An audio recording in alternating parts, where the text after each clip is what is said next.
આપણે સરસ મજાની શાકમાં નાખવાની સેવ બનાવવાની છે. તો તેના માટે મેં અહીં 500 ગ્રામ બેસન લીધેલું છે. આ ચણાનો લોટ મેં ઘરે જ દળેલો છે.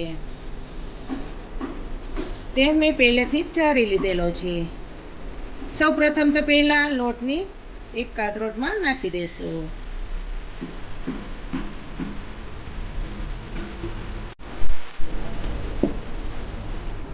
હવે પછી મિત્રો આપણે ચણાના લોટની સાથે 4 ચમચી જેટલો ચોખાનો લોટ નાખીશું. ચોખાના લોટથી શું થશે ખબર છે? સેવ એકદમ ક્રિસ્પી થશે. 500 ગ્રામ લોટ છે તો આપણે 1 ચમચી જેટલું નમક નાખશું. અડધી ચમચી હળદર પાવડર. મિત્રો 500 ગ્રામ લોટ છે તો આપણે 4 ચમચી જેટલું તેલ નાખીશું. તેલથી આપણી સેવ એકદમ અંદરથી સોફ્ટ થશે, એટલે તેલ ચોક્કસ નાખવું. હવે બધું મિક્સિંગ કરી લેશું.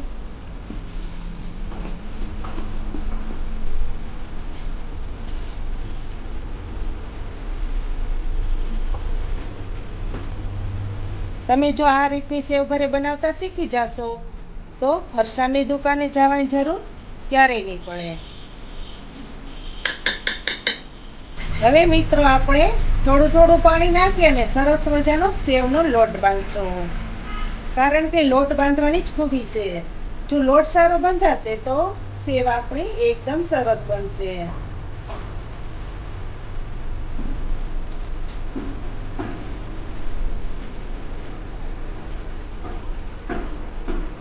ફરસાણની દુકાને જે સેવ લઈએ તે ઘણી આપણે મોંઘી પડતી હોય છે. અને આ રીતની ઘરે સેવ બનાવશું તો સસ્તી પણ પડશે અને સારી પણ બનશે.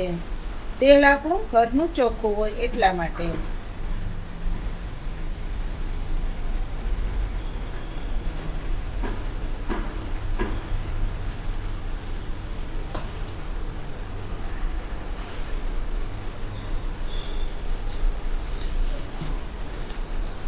એક સાથે બધું પાણી નહીં નાખીએ.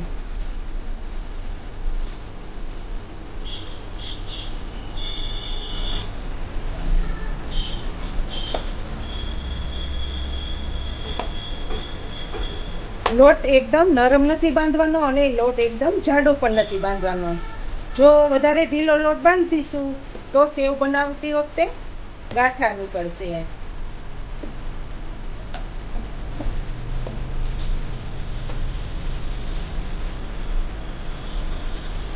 લોટ બાંધી અને તરત જ સેવ બનાવવાની ચાલુ કરવાની છે. આ રીતે લોટને એકદમ મસળી નાખવાનો.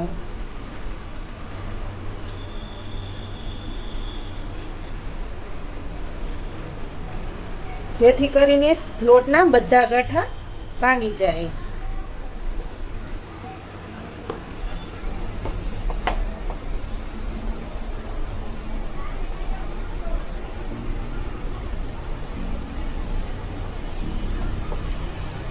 જો આ રીતનો લોટ બાંધવાનો છે.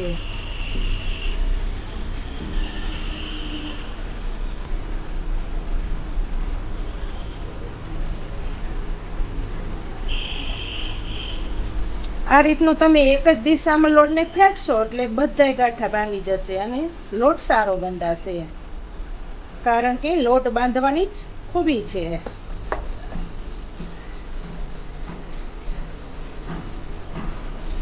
જો લોટ હાઈ ક્લાસ એવો બંધાઈ ગયો છે.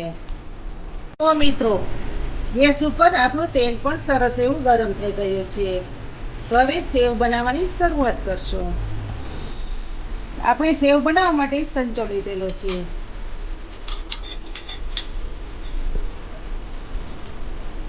હવે લોટને સંચામાં ભરી લેશું.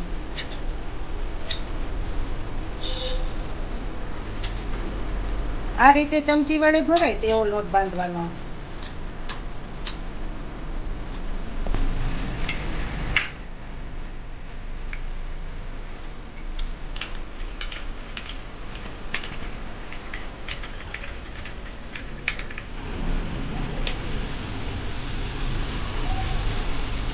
આ રીતે સેવ બનાવી લેવાની. ફરતો રાઉન્ડ લઈ લેવાનો.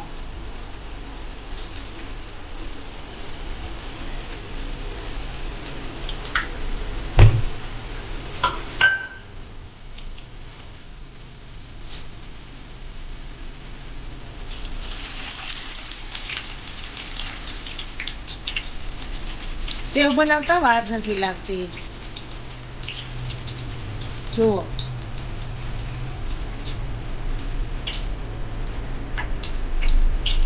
આપણે શાક બનાવવા માટે બનાવવાની છે એટલે થોડીક જાડી રાખેલી છે. એ ઝીણી પણ બનાવશો થોડી.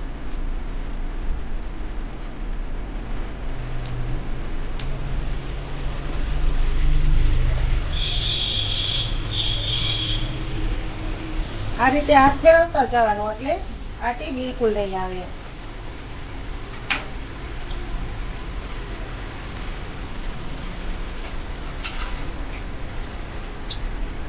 હવે ફેરવી લેશું.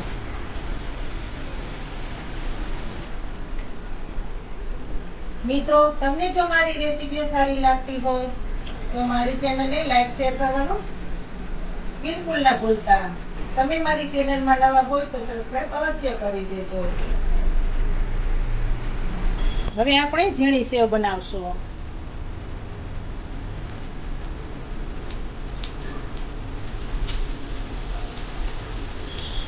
તેમાં પણ આ રીતનો હાથ ફેરવવાનો, સંચો ફેરવતા જવાનો.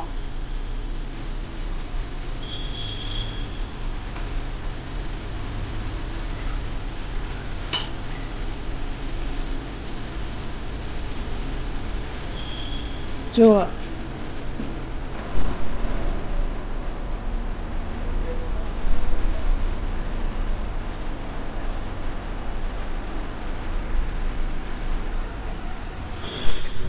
આપણે સેવને ભાંગીને પણ જોઈ લેશું.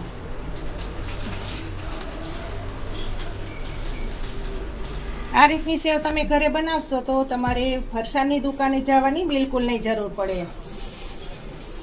ભાંગેતા ભૂકો થઈ જાય એવી એકદમ ક્રિસ્પી અને અંદરથી સોફ્ટ.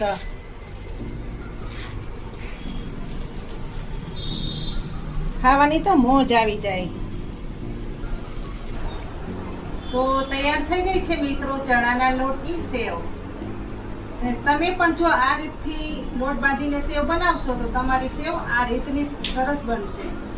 લોટ બાંધવાની જ કારણ કે ખૂબી છે. તો તમને કેવી લાગી આ સેવની રેસીપી તે મને ચોક્કસથી જણાવજો. અને તમને જો સારી લાગી હોય તો મારી ચેનલને લાઈક શેર કરવાનું બિલકુલ ના ભૂલતા.